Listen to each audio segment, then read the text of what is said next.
Hello, can you hear me? Yes. Thank you. Thank you very much. My name is Eric. I belong to the, I think I consider myself part of the duality community, so that is why this is in red. And today I'm going to talk a little bit about these two works that I did with people in Chile and people from Venezuela, but in Buenos Aires in this moment. Alejandro Rodriguez, he's from Venezuela, working in Buenos Aires. And Romina Ballesteros and Marcela Cárdenas, they are in Chile. And this is the outline for my talk, but the most important goal that I have today is that let's forget about football, Spain, France, Argentina, England, at least until the last slide. In the last slide, we can discuss again about football.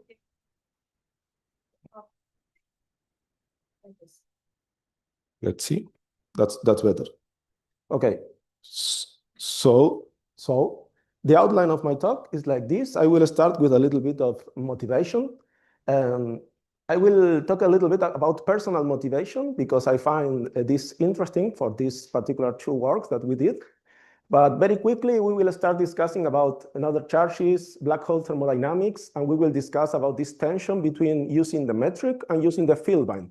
Because in principle, this election is not trivial, and you obtain in principle different amount of entropy depending on what is your fundamental field. So this is a nice discussion to start with. Then we will move to double field theory, and of course, some relations to black hole thermodynamics. This is a very nice work from Alex Arbanitakis and Chris Blair. I will discuss with you the generalized metric case. But I have included some slides about very basic story about double field theory, just in case you don't know about this. I know that there are experts in the audience, but I will just try to give you the very basics such that you can follow the story. Then I will show you some results about the generalized Cosman derivative. This means that I am reversing the order of my title. I will talk first about T-duality and then about the non-closed scalar charges. And in the end, we will conclude. So I will tell you about the personal motivation, because the scientific motivation is very clear. Black holes are really important in physics. We can study concept charges, universality, singularities, quantum gravity, etc.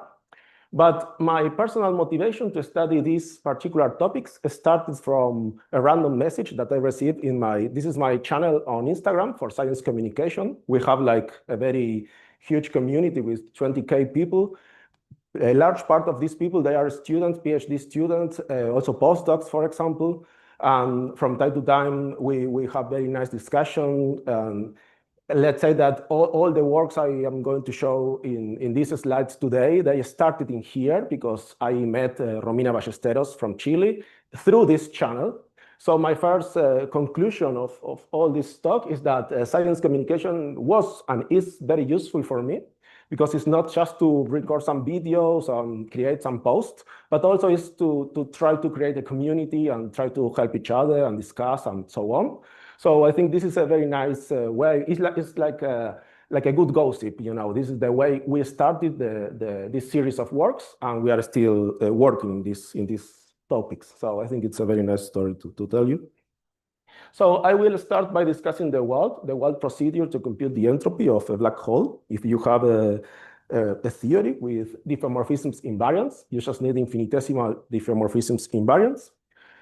You can think, for example, in Shiar or Shiar with matter. The important thing is you need just infinitesimal diffeomorphisms, and your fundamental field is the metric field. If the metric is your fundamental field, you can compute the conserved current with respect to diffeos.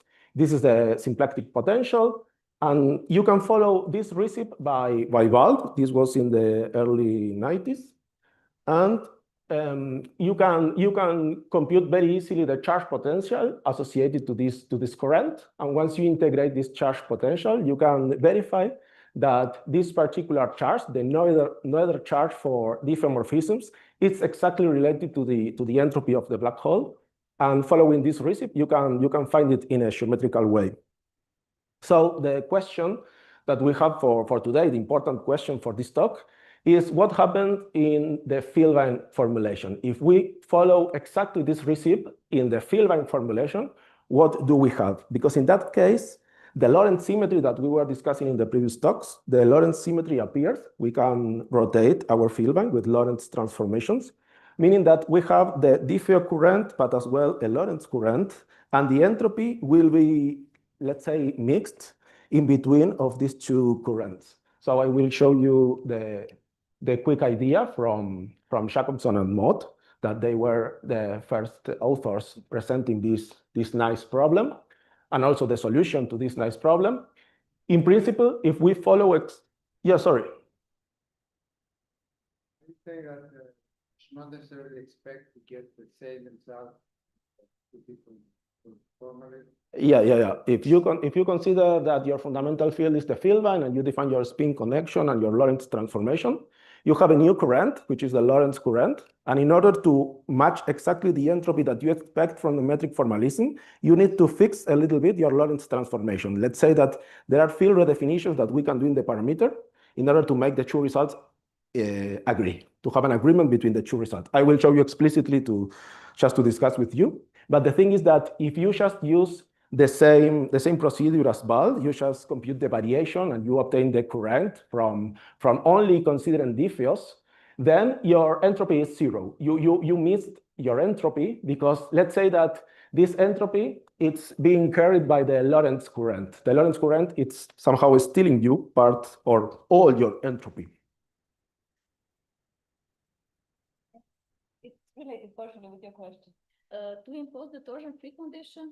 Yeah, in principle, I am thinking just in ordinary shear, no torsion, no non-metricity, and I am trying to compute the entropy following this receipt, following the BALT receipt, and what we obtain, in principle, is that there are no more entropy. So we need a solution to understand what is happening. Where is the entropy and how we restore it? And the thing is that the operator that we use to do the variations, we can do general variations to compute the current, but this operator for the BALT case is just the Lie derivative, it's infinitesimal diffeomorphisms. And in the field line formulation, one needs to include some extra Lorentz transformations, which depend on the diffeo parameter. It's like a field definition of your Lorentz transformation. You can induce some terms using this freedom that the field line gives you. And in this regard, you can restore your entropy. And this new operator has different names in the literature. I will explain you some of the names in the next slide. But yes, of course, sorry. Some kind of microscopic degrees of freedom. Yeah. How can it be different? No, this is just a semantic problem. It's a definition. How you call, if your theory is diffeo invariant and it depends on the metric, then your entropy is the Noether charge associated to diffeos. If your theory has the field line as a fundamental field, then your entropy is related to diffeos plus Lorentz. Lorentz is taking you part of the entropy. This is just a definition because you will have as well a Lorentz current. What, sorry? Well, it depends on which is your fundamental field. If your fundamental field is a metric, you can just follow the BALT procedure if your fundamental field, because not always we can write our theories in metric formalism. This is the important part. Sometimes the Lorentz symmetry is completely necessary. I will show exactly one example, which is related to alpha prime corrections, that in double field theory, when we work with this T-duality invariant models, the field line formulation is completely required, for example. So in this case, we need this kind of Cosman derivative operators, which are the correct operators to work with a field line in this context. But if you have the question, please. Okay. So the thing is that instead of using the Lie derivative, just the Lie derivative to compute our charge, our Noether charge, we need to include this extra term, that this extra term is just the field redefinition. You can see that this is a Lorentz transformation. Imagine that this is the field line for a moment. These two terms are a kind of redundancy that the theory has. And when we pick exactly this operator, then we can construct this new current, that this current mixes a little bit of diffeos and a little bit of this Lorentz redundancy. And with this particular current, we obtain exactly the entropy that Wald computed. This is the way you restore, and it depends on which symmetries you have in your theory And in this way, you can choose which is the correct current that you need in order to compute this thermodynamical property. But in the end, yes. Question? Yeah. Yes. Yes. I would say go ahead. Go ahead. Hi, can you hear me? Hello. Yeah. Okay. So you're saying we're not just going to consider the charge associated to the Lie derivative. You're also going to add in a contribution from an internal symmetry. Correct. That's correct. Which you said was a redundancy. So redundancies should have zero charge. Well, this is the thing that this redundancy, if you want to, let's say that the Lorentz current, it's another current that I can compute, and it has another charge associated. So somehow I can define the entropy using this other one. There is a redundancy in the theory. So I have these symmetries, and with this, let's say that I need to combine both of the symmetries in order to obtain the same result, like the entropy that Val computed. But it's not like that I am missing the entropy. It's just that the entropy is just associated to a different current. It's associated, part of the entropy is associated to the Lorentz current when you have your field line formalism. But if it's an exact redundancy, then it would have zero charge. Well, no, that is why it's contributing to the entropy. So it can't be an exact redundancy then. The theory finishes. Yeah. And would you tell the person who's asking questions that we postpone the questions for the end of the talk? Okay, let's move this question to the end of the talk, please, so we can discuss in the end. Okay, let me show you now what happens. In principle, this Val idea to compute the entropy, it's a procedure that we can use in any different invariant theory. So for example, it will be possible to compute the entropy in here in the NS, in the low energy limit of superstring theory, let's say the NS sector. So it's possible. But instead of computing the entropy in this case, let's first try to repackage all this action. This part of the talk is connecting with yesterday with Julian talk that he explained this generalized geometry idea. This is very similar in many ways. So the idea is that my fundamental fields now are a metric and a B field, and we repackage all these fields in this generalized metric. And also the determinant of the metric and the dilaton are repackaged in this new generalized dilaton. So the idea now is that we have a kind of double geometry, a double space, where these MN indices are in the fundamental of ODD. And we are going to effectively doubling the space-time coordinates in order to be able to have multiplets, because the fundamental dimension of this group is 2D. So very effectively, let's move this theory to, let's say, 20-dimensional space, double space-time or space-time for a moment. This is called double field theory. And here I have a quick summary about double field theory. So in case you don't know about this formulation, we can discuss a little bit. This is the way we can introduce T-duality, which is given by this ODD group, as a symmetry of our theory. We can include this T-duality symmetry. Since we are working with this kind of T-duality multiplets, ODD is a symmetry in this formulation. So in principle, we have two kinds of metrics. We have the dynamic metric that I showed in the previous slide. This is my dynamic metric in the formulation. But we have an invariant metric. Our invariant metric is this eta metric. We are going to raise and lower indices with this eta. And the idea of the Lie derivative is deformed. This is a different, compared to the ordinary Lie derivative. This is the generalized Lie derivative for infinitesimal diffeomorphisms in this double space. And the idea is that we can try to construct this kind of Val procedure for this other operator or for this kind of derivative. But before going in that direction, let me say a few things about this double field theory, because For example, the closure of these transformations, the closure of the generalized Lie derivative requires this constraint, which is called the strong constraint. It's a T-duality constraint. We can impose this. Every time that we have contraction of derivative, this is 0 for us. So in principle, we can construct some geometrical objects like the Ricci scalar or the Ricci tensor in this double geometry, but we cannot completely determine, for example, our connection. So we are working in this double space.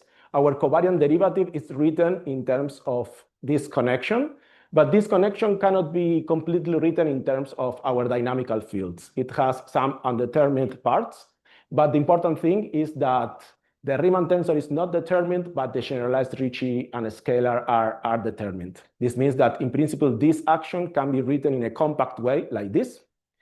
And effectively, in order to go from here to here, we are solving the strong constraint in this particular way. This is a solution to the strong constraint. And moreover, this action at the level of the double field theory can be written in field-bind formalism. So we have like the generalized version of the field binds. We can include field binds for our two metrics. This is my dynamic metric. This is my invariant metric. We can include these field binds. In this particular way, we are encoding the dynamics of the metric and the B field inside of these field binds and the dynamic of the dilaton inside of this other dilaton. And particularly, there is the notion of the double Lorentz group in here, which is more or less the Lorentz group that we used yesterday, for example, to talk about spinors in the generalized geometry. So in principle, this is the hard work. This is the hard part. And it was done by Arbanitakis and Blair in a very nice paper. And they follow the Wald procedure, but in this double geometry, where this geometry is completely local. So we need to work with indices. We cannot trust all our theorems of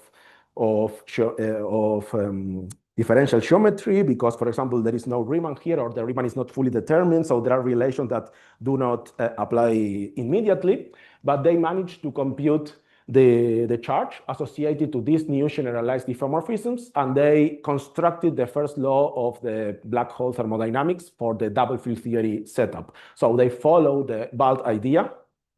And the immediate question is, if we follow the idea of the first part of the talk, when we were discussing about this inclusion of the field bind, the main question that one can ask is what happens when one uses the field bind instead of this generalized metric. We have the same problem, let's say, or we have the same, I don't know, requirement to construct the generalized Cosman derivative, for example.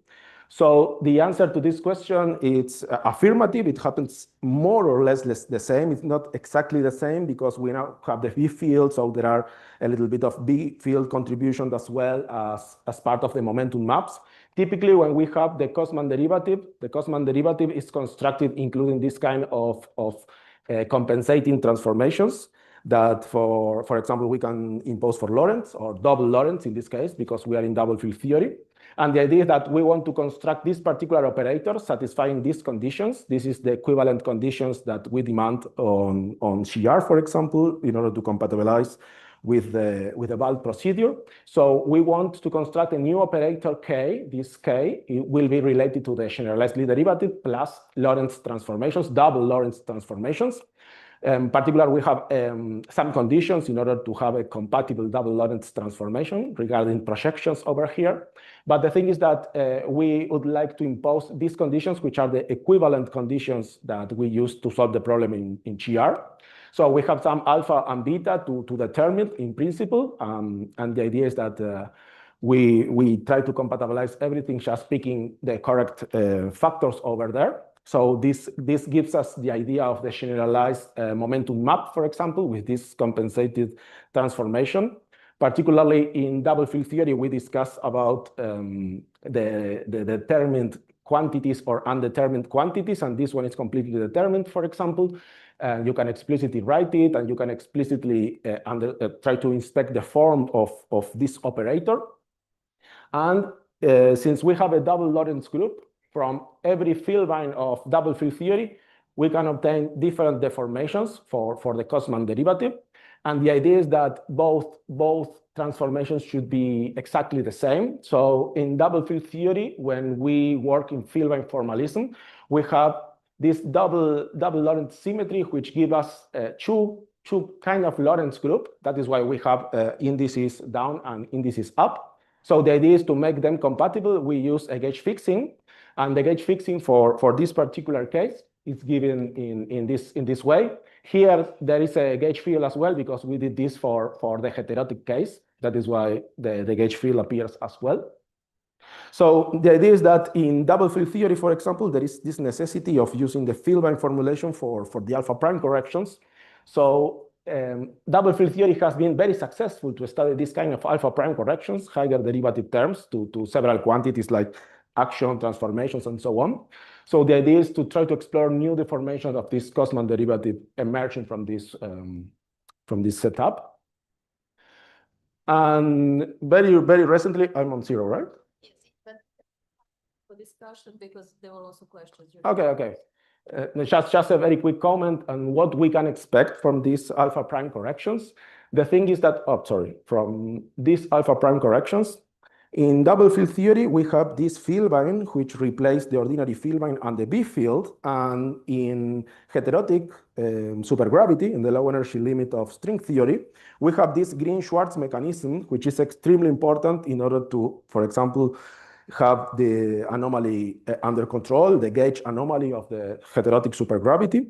And this Green-Schwarz mechanism, it's a transformation that the B field has, but in double field theory, since we don't have B field, we have the generalized Filbine. This Green-Schwarz transformations affects directly the Filbine. So in order to compatibilize double field theory at order alpha prime with supergravity, there are field redefinitions. And these field redefinitions involve all the fields, and in principle could involve the dilaton. That is why in here we were studying what's the effect of the dilaton when higher derivative terms appear, like for example in the Gauss-Bonnet case, because this kind of corrections, this is not directly an alpha prime correction, this is not directly alpha prime, this is just a parameter, but the corrections are very similar to these ones. And in order to compatibilize everything, we need to perform this kind of field redefinitions. So let's say that this is just a toy model in order to predict what kind of new physics could appear from these kind of models.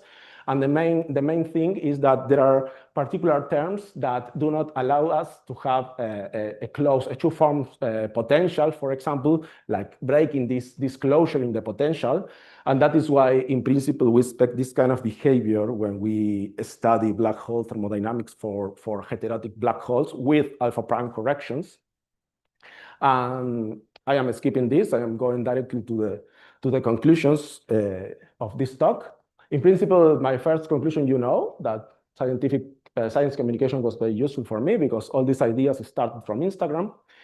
Double field theory offers a T-duality invariant framework. This is in general. You don't need to study concept currents. In general, double field theory is very successful to write T-duality invariant models. It is possible to construct this generalized Cosman derivative. We have all the conditions under control, and it can be constructed. Higher derivative corrections to black hole thermodynamics can be computed in this moment using this Cosman derivative. At least at the two derivative, you can compute it explicitly. But there are work in progress towards alpha prime corrections. And the compatibility with the generalized Green-Schwarz mechanism, this last discussion that we are having, introduced deformation of the momentum map. This is part of the work in progress that we are having this moment with Ballesteros and Alejandro Rodriguez. And that's it. We can talk about football now. Thank you.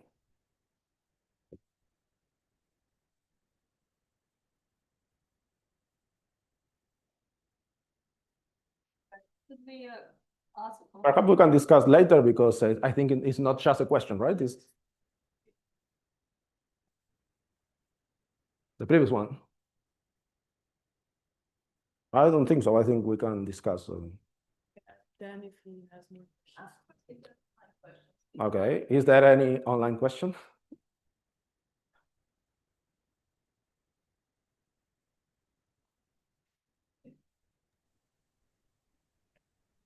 I'd like to point out some perhaps curious fact about the Cosman derivative, and I was wondering if there is any relation to this. The Cosman derivative is an extension of the usual derivative of vectors. Let's say if you have spinors, and you can define it on spinors as long as the vector is a Killing vector. Correct. I was wondering if it relates to to the usefulness that you found for Cosman derivative in your research? Or, yeah, that's the question. Yeah. When there is a distinction between constructing this kind of operator, the Cosman operator, compared to this kind of Lie-Lorentz derivative, I put in here the three terms. Here you have, this is the ordinary Lie derivative. This is one Lorentz transformation that you can perform. It's just a field definition in your Lorentz transformation. This gives you the Lie-Lorentz derivative, and particularly only these two terms allows you to have the transformation of the Lie derivative acting on the field line to be covariant. This term is just restoring covariance of the transformation of this thing. And in here, this one is compatibility with Killings. This means that if you have extra, for example, fields, like for example, the spinors, or if you have the B field, for example, the two form, or even the gauge Maxwell, all these momentum maps are enlarging such that there is compatibility of this operator with the Killing equation. This can be done for spinors. For example, there's this paper from Thomas Ortin. This can be done for this heterotic, for example, alpha prime corrections, which has, for example, this gauge field. Even if we couple Maxwell in here, you will need this. And this is exactly the quantity that you need in order to compatibilize this expression. This expression that we have in here, like the killing condition of the metric, the vanishing of the killing condition of the metric gives you the vanishing of this operator. And this is what, let's say that this is a way to understand how you solve this problem between the metric and the field one.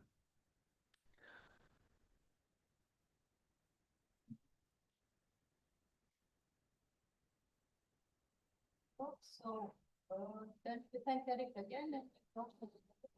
Yes.